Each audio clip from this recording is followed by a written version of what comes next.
Ladies and gentlemen of the press, thank you so very much for being here along with all of us who've assembled for this very important press conference, which happened, of course, on a very short notice.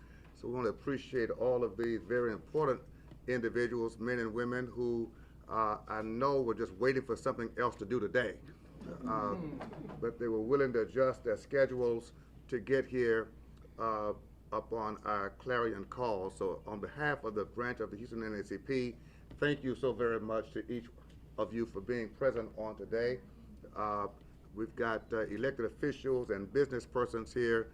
We have educators. We have civic leaders from every walk of life assembled here at the Houston branch office of the NAACP. Of course, my name is James Dixon. I humbly serve as the president of this chapter as well, and I'm thankful for executive committee members who are here as well from the Houston branch of the NAACP. Executive committee members, just lift your hands where you are. We appreciate each of you so very much who serve with us, along with our executive director, Ms. Yolanda Smith. We're here today to publicly announce our response to the historic decision made and rendered by the federal court in El Paso, Texas, regarding the racially gerrymandered maps that were proposed and on the way into being made active by the state of Texas. We are proud today to announce our unanimous enthusiasm by the fact that we have seen a ruling that represents justice. That is why we are here today, to say that in Texas, this federal court's ruling of 3-panel judges, all I want us to recognize is that this was not a Democrat's decision.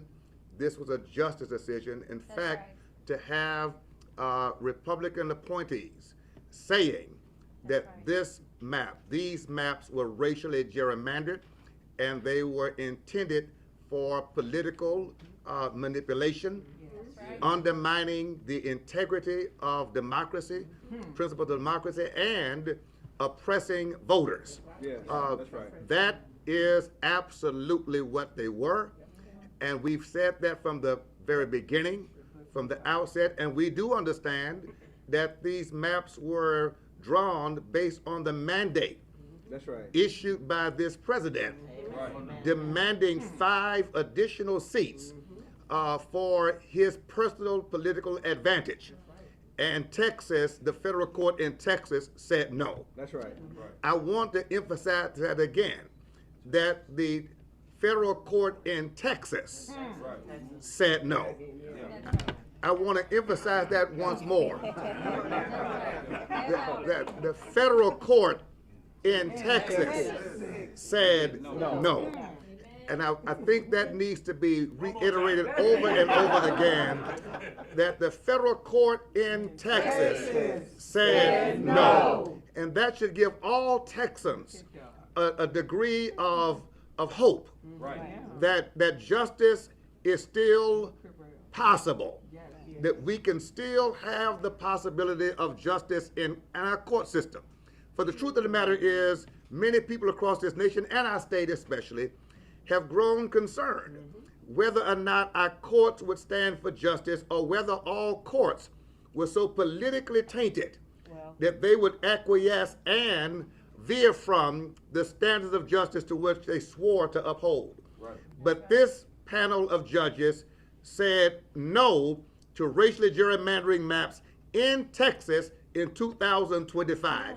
And I think we're to give that panel of judges a Texas hand to say thank you.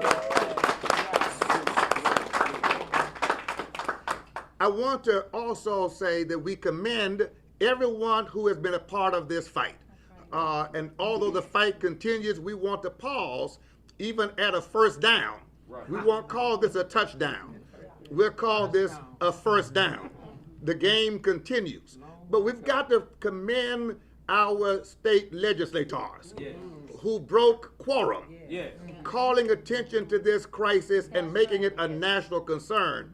We'll hear from one of those individuals in just a moment. But I do want to say collectively, we are applauding those individuals, the chairwoman and all of those who supported breaking the quorum, because that was a major piece in working on this case. Thank you to them, as well to all of the faith leaders and civil rights, social justice organizations across the state who've been campaigning, working, protesting, and faith leaders praying and pushing and prodding, showing up at meetings, speaking out at town halls. It takes all of that to make sure we uphold the principles of justice and the lack of discrimination in 2025. So let's say thank you to all of those individuals for those sacrificial efforts. I'll say this, and then we're going to hear from one of the individuals who filed the lawsuit, because that was a major act of courage in itself. I want to say, brothers and sisters, that democracy is fragile. Democracy is fragile, and Texas is the litmus test. We've got to recognize the fact that so goes Texas, so goes the nation. And we are proud to say that we've got a diverse coalition of freedom fighters and warriors for justice in Houston and Harris County and in Texas. And that coalition is building, because more and more we see that people, whether they wear red or blue, are deciding that this is not a red or blue issue. This is a justice and righteousness issue. In this time that in Texas and in this nation, we start understanding that our political opponents are not our enemies. Because you defeat enemies, but you defeat opponents, but you destroy enemies. We've got to learn today in Texas and in America that if someone opposes your political preference or political platform, that does not make them your enemy in this country. That just makes them your political opponent. And a day like this, we need to determine that we're not going to destroy our opponents. We simply will defeat them, but we'll do that on righteous and justice principles. And every voter has his right, every voter has her right to express her opinion unencumbered by gerrymandering maps or any other acts of collusion. Today, we are proud to say that we made a first down in Texas, but the game is not over. We do understand that this issue is going to the Supreme Court. We are just praying in advance that every citizen in this nation would write letters to our Supreme Court justices and say to them, don't take America backwards, take America forwards. Take America into a place where every city, every state, every village, every county, every neighborhood, every street, every zip code is valued as equal in America. Let's protect the least of these by doing what the most of us could do, and that is stand up against oppression, against discrimination, against racially gerrymandering, and stand up for every voter having his right to speak his or her mind. Equal power is voting. Thank you so very much. We're glad to have joining us today Congressman Al Green, who is one of the individuals who filed this lawsuit, a plaintiff in the case. He joins us now from Washington, D.C. He's a little bit busy there, but he's taking the time to join us to give us some remarks in response to yesterday's decision rendered. Congressman Green, thank you so very much for your leadership. Thank you for your faithfulness and your courage, and for your insightfulness to help keep us informed for such a time as this. Well, thank you very much, Bishop Dixon. And Bishop, I would have everyone there know that we have been together in this fight, that the NAACP is a part of this fight, that Gary Bledsoe is my lawyer, who is a state NAACP president and a board member of the NAACP. I want people to know that you were there and you are not afraid to use the term racism and say that this was a racist act that the President of the United States was imposing upon Texas. And I want people who are there to give you an expression of appreciation. Please show Bishop Dixon the love that he has earned by virtue of being a person who's not afraid to say the word racism. And if you haven't done it, I want to hear you do it. Do it one more time. I can hear you. And by the way, we all have to learn to say the word racism. Because if we had not used the term racism in this case, we would have lost. Right. Yes. This decision is based upon the fact that this was racially done. What they did to us in Houston, in Dallas, across the length and breadth of the state of Texas was racially done. And if we had said, well, this was a power grab, we would have lost the case. Because it's more than a power grab. This is racism. Can you say racism? Let me hear you say racism. Racism. Say it loudly like you mean it. Racism. Racism. All right, this is what we're dealing with. And as a result of the Supreme Court now intervening, we've got to convince the Supreme Court that what the Texas court did was correct. Yes. Because the Supreme Court is going to have to decide whether this was done based upon racial lines being drawn. And if this is the case, then we can win again. But the battle is not over, as the bishop has said. This is just a battle. The war is yet to be won. So Yes. This is battle, war ahead of us at the Supreme Court. That's where the final skirmish will take place. My hope is that the Supreme Court will agree with what has been said by the state court in Texas. Actually, it's the federal courts in Texas. I hope that the Supreme Court will agree, and here's why. It would end the confusion. Yes. There is so much confusion about these maps now. People don't know who they're voting for, when they're to vote. There are two races going on at the same time for the same congressional district as they see it. If the Supreme Court would uphold what the Texas court has done, it would end the confusion. The 9th congressional district would be restored. The 18th congressional district would be restored. And our people would understand where they're to vote, and they can decide who they will vote for. But the important thing to know is this could end the confusion. We've got to, in those letters that the bishop has talked about sending, ask that they end the confusion. Stay Yes. with the law. Let the people know where they can vote and how they can vote, because they'll know where their various precincts are located in these two congressional districts. Finally, this, Bishop, Yes, sir. I want to thank those state representatives as well. Yes. Those Yes. state Yes. representatives were courageous. What they did helped us to win this lawsuit. And yes, Bishop, I am an intervener. That's how I'm listed in the lawsuit. I'm listed as Alexander Green. Most of you don't know that my name is Alexander. I'm listed as Alexander Green et al., a plaintiff intervener. And I have been doing this with Jackson Lee. She was listed. Yes. When she passed on, I continued the fight. I've been fighting for the 18th and 9th congressional districts almost since I've been in Congress.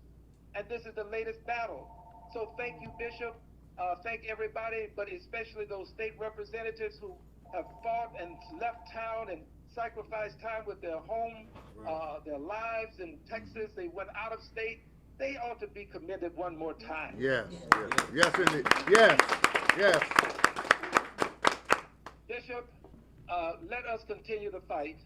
I assure you that I am not going to give up. I won't give out. I won't give in. We're going to take this to the Supreme Court. And if God allows, I want to be there when the Supreme Court hears this case, because our presence, I believe, can make a difference. So those who can, come to D.C. and be a part of this. Yes. I assure you that if it happens, the court takes up the case, I'm going to be there. Thank you, Bishop, for allowing me to have just a few words, and thank you for your courage, and thank you for the courage of all the people who are there. I don't know who you are, but you're courageous to be there, because the word racism is being spoken. And we've got to learn to say racism. You've got to tell the truth. And the truth is, this was a racist act that the governor and the president imposed upon the people of Texas. Congressman, I will say this to your point about racism. Of course, the panel expressed that explicitly in their opinion stated, and I think it's important for us to recognize this. If one of us is to go to the doctor, we want the doctor to look at the evidence in our anatomy and give us a diagnosis based on the evidence. What this panel did was look at the evidence. They did a study of the evidence, and the evidence said this was racial gerrymandering. If the Bishop, yes, sir. Bishop, a key piece of evidence was the letter that the president had the Justice Department to send. Yes. Because in the letter, if you look at the very last sentence in the letter, it indicates that this gerrymandering that we were under in Texas was somehow racially done. They introduced race. Yes. You're right. The first evidence of it to be presented in court was a letter that the president had the Justice Department sent. Yes, you're right. That is correct. So thank you, Congressman, for that. And we are hopeful that the Supreme Court will look at the same evidence and reach the same conclusion. Right. Because the evidence is stated, the evidence is clear. We can see very plainly what districts were targeted, and we are thankful for now, the historic 18th and the 9th congressional districts are being preserved, as well as the 29th, and we're going to stand flat-footed, 10 toes down, as they say, to make sure that we say to the Supreme Court, in fact, to the nation, let's all lift our voices to say to the Supreme Court, let justice prevail. Let the evidence speak and make the determination. Thank you, Congressman, for your time, and thank you for the business you're doing there in Washington, D.C. Thank you, Bishop. Thank you. At this time, we will hear from one of those courageous state representatives who broke quorum. We are proud to have him as a part of our branch here in Houston. He's a leader. He's always on the front lines, and wherever the fight is necessary for people and for people's freedom, State Representative Ron Reynolds is always in position. Let's receive him now. Well, good morning, everyone. Thank you, Bishop Dixon, for those kind words. Let's give it up for Bishop Dixon one more time. I don't have to add a lot because I can ditto and say amen and second to everything that Bishop Dixon and Congressman Al Green stated. I want to say unapologetically that this is a great victory for democracy. Democracy was at stake. Yes. Let me just tell y'all very succinctly that racism is alive and well. We saw firsthand President Trump basically tell Governor Abbott, he told him, I need 5 seats so that I can stay in power. And they chose 5 seats. They chose to disenfranchise. They chose to pack and crack and do everything they could to racially gerrymander 5 seats that impacted Black and Hispanic people in this state. That should make that we should all be offended by that. This is 2025, and they're trying to turn the clock back to the Jim Crow era. They're trying to dismantle every bit of progress that we've made because of the good trouble of our ancestors whose shoulders we stand on today. And I want to thank all the freedom fighters behind me. Many of you came to Austin to testify. Many of you made protests. You spoke truth to power. You were not going to be silenced by the bigotry and the racists that wanted to turn the clocks back. I want to thank that court in El Paso, that federal court, for being on the right side of history and said that not on our watch will we allow these racist maps to be implemented.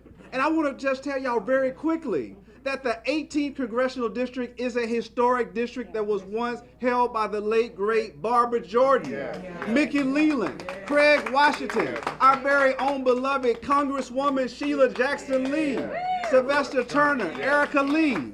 And unfortunately, Governor Abbott has held this seat almost hostage for almost a damn year, where the constituents don't have a fighter to advocate for them.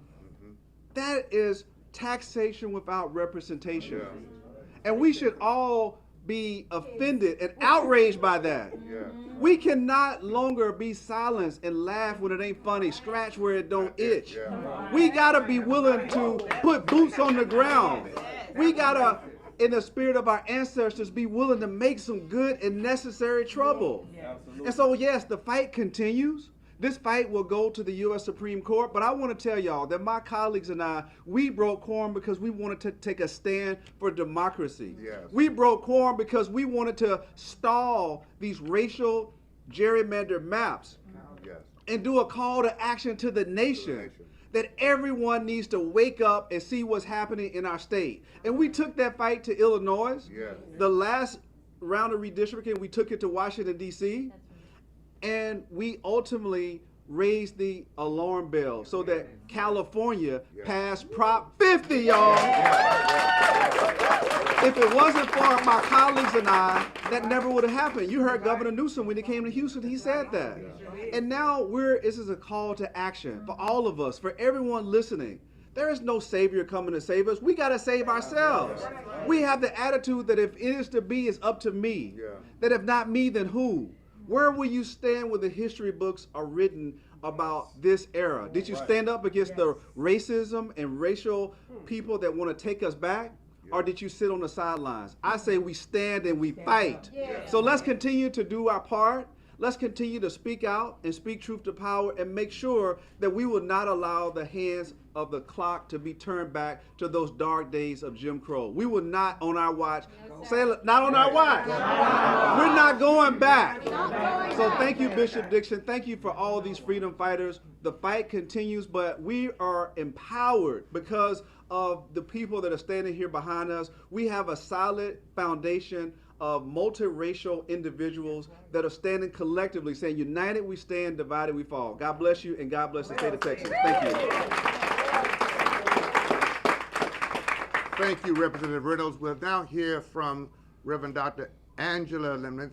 This woman is, need you to know she's powerful, and we appreciate Angela Raven. Let me tell you something, this woman leads in private. Yes, she does.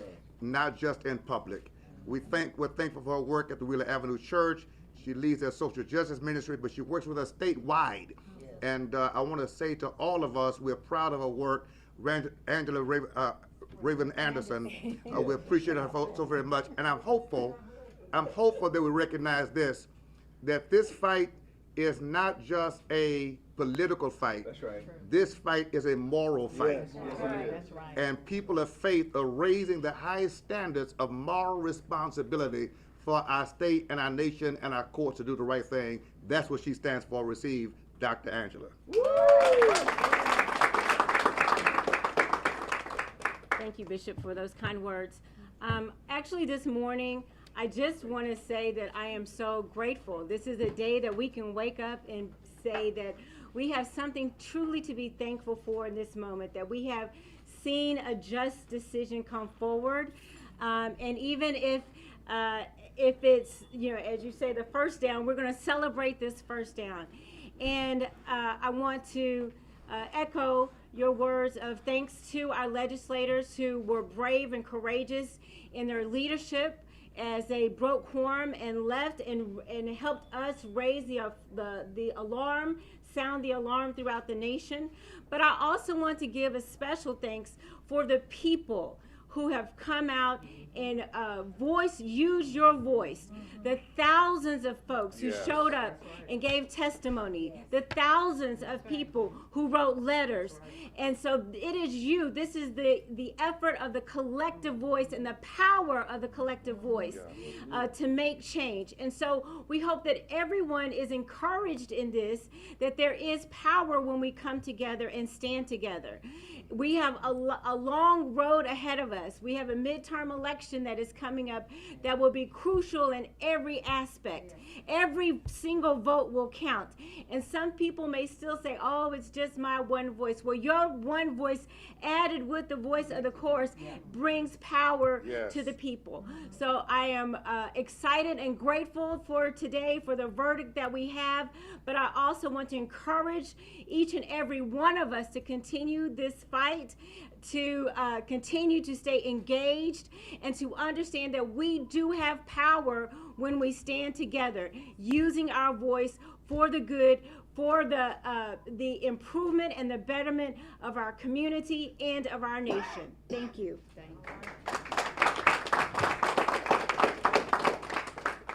Thank you so very much. We appreciate you, Reverend Angela. And at this time, we will hear from another powerful woman who is a part of our executive committee here at the branch, but she's also the president of Houston Federation of Teachers.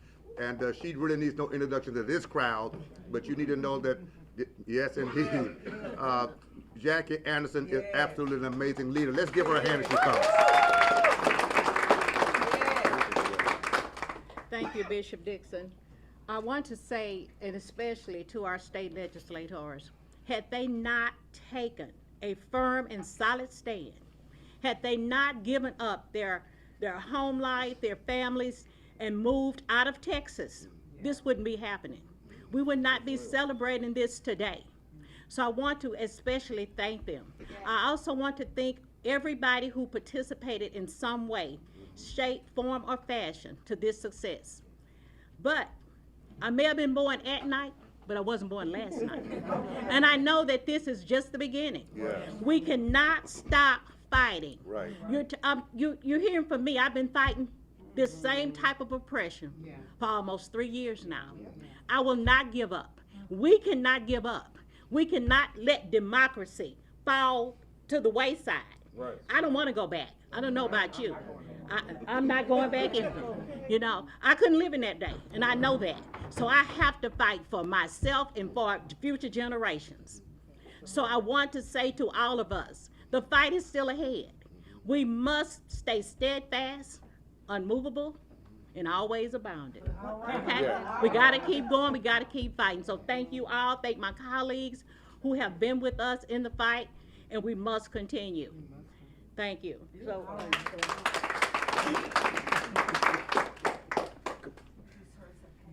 Okay.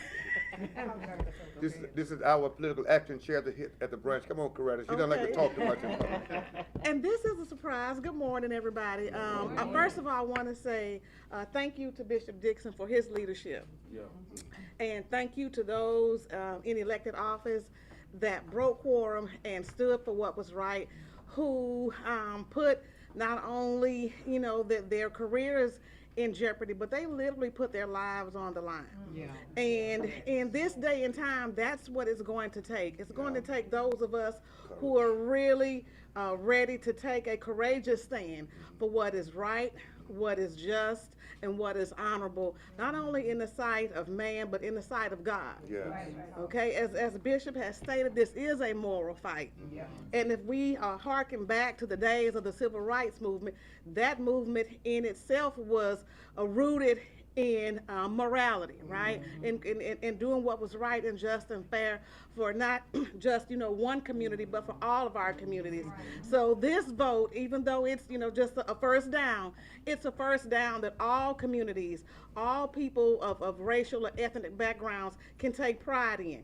And as we move forward, we ask that you continue to support these efforts. We call on you not just to be, public supporters, as Bishop stated, but to also support us. Where did she go? in private, because oftentimes that's where the heavy lifting is done. Yes. It's not always done up here in front of a podium.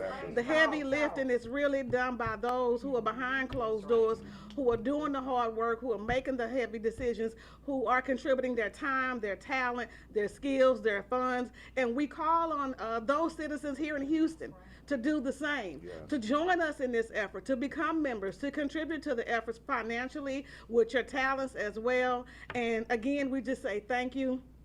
And to my Congressman Al Green, I want to say thank you for being a lead plaintiff in this effort, for not giving up on this fight, and for making sure that you kept the idea that this is racially motivated. You kept that at the forefront of everybody's minds, because a lot of people thought, oh, this is about power. But when you deny a person their right to vote, it's not just about power, but it also invokes that element of racism. Because we know it wasn't that long ago where people of color, black people and women did not have the right to vote. And as we've stated before, we're not going back. Right. I couldn't live in those times, so I'm here for the fight. Thank you all. Thank you very much. Conchita Reyes is a very active leader in our community. She serves with so many different organizations, including the Great Houston Justice Coalition. She's going to speak today on their behalf and others. We're thankful to have Conchita here, as well as others. This is a fight for all of us. It's a victory for all of us, but the fight ahead is for all of us to continue. Conchita, talk to us today. Thank you. Thank you. Thank you, Bishop Dixon. And thank you for all the freedom fighters that are here present and those that are watching. This fight is just the beginning. Yes, we got a positive result but yet we're still waiting for the Supreme Court to make that final decision. How is that affecting us in Houston? The redistricting is confusing our members, our voters, and we're seeing it in District 9. We're seeing it in 18 and 29. In fact, they have wiped out the Hispanic vote completely. We have no voice in this fight as of right now. And it breaks my heart when we go up to the hearings in Austin, and I was fighting for Leander during the Texas flood when it should have been the main focus, but yet they were focused on the redistricting. And I watched those members just look at us with dead face, knowing well that they were going to pass this redistricting whether we liked it or not. And the fact is, those people in the Texas Hill Country and in Austin, they lost members, they lost houses. But yet, we were the voice, and we will continue to be the voice, not just for Houston, not just for Texas, but for the United States. Racial injustice is not acceptable in the state of Texas and Houston or in the United States. Right. Administration that is passing all this, Texas legislators like Abbott may bend over for you, but not in Harris County. We will take the fight to the Supreme Court. Thank you. Thank you very much. We're grateful to have such a plethora of leaders here today who are all prolific and could speak powerfully in their own rights. We're grateful to have faith leaders here as well who could do the same. For the sake of time, I just want all of us to lift up our hands and say we are not going back. We're not going back. No, say it strong. We're not going back. We're not going back. We are protecting democracy and defending it with all of our life's blood, because if we would not stand now, we would owe our children and our unborn children an apology that we don't want to issue. And our determination is to make certain that we uphold the moral codes that defends and protects democracy. And I'm going to challenge all faith leaders of every culture, every ethnic group, every denomination. I want to urge you to speak to your pastor and ask your minister, is our church going to stand for justice, or are we going to be so politically manipulated that we alter the scripture to defend racism and discrimination? Because this war would turn in favor of righteousness if every faith leader was speaking one truth from Micah 6:8, do justice, love mercy, and walk humbly with your God. That is what God requires of all of us. And there should be no difference because we read from the same scripture. We're hopeful to see a change in Houston and in Texas and in America. At this time, are there questions from the media?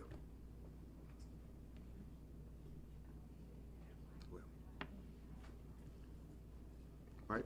If there are no questions from the media, I want to thank Amanda Edwards for being here.